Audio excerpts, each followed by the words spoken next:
একবার এক ব্যক্তি তার বাগানের একটি গাছের ডালে প্রজাপতির একটি গুটি দেখতে পেলেন।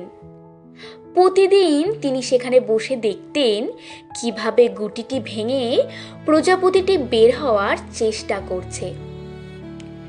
একদিন তিনি দেখলেন গুটির গায়ে একটি ছোট্ট ফাটল সৃষ্টি হয়েছে এবং প্রজাপতিটি ঘন্টার পর ঘন্টা চেষ্টা করেও সেই ছোট্ট ছিদ্র দিয়ে তার শরীরটা বের করতে পারছে না। এক পর্যায়ে লোকটি প্রজাপতিটির ওপর দয়া করে একটি কাঠি দিয়ে গুটির মুখটি আরো বড় করে দিলেন। ফলে প্রজাপতিটি কোনো কষ্ট ছাড়াই খুব সহজেই সেই গুটি থেকে বেরিয়ে এলো। কিন্তু তার শরীরটা ছিল ফোলা ফোলা এবং পাগুলো ছিল খুবই দুর্বল। লোকটি ভাবলেন হয়তো এখনই প্রজাপতিটি ডানা মেলে উড়ে যাবে, কিন্তু বাস্তবে তা হলো না।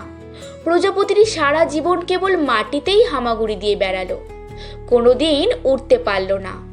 কারণ প্রকৃতির নিয়ম অনুযায়ী ওই গুটির ছোট ছিদ্র দিয়ে বের হওয়ার জন্য যে তীব্র সংগ্রাম বা কষ্ট করতে হয়, তাতেই প্রজাপতির ডানায় রক্ত সঞ্চালিত হয় এবং ডানাগুলো ওড়ার মতো শক্তিশালী হয়ে ওঠে।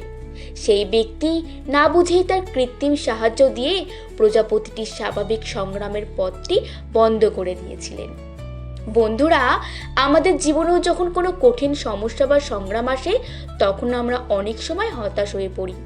কিন্তু মনে রাখবেন, জীবনের এই কঠিন সময়গুলোই আমাদের ভেতরের শক্তিকে জাগিয়ে তোলে এবং সামনে এগিয়ে যাওয়ার জন্য প্রস্তুত করে। কোনো সংগ্রাম ছাড়াই জীবনে বড় কোনো সাফল্য অর্জন করা সম্ভব নয়।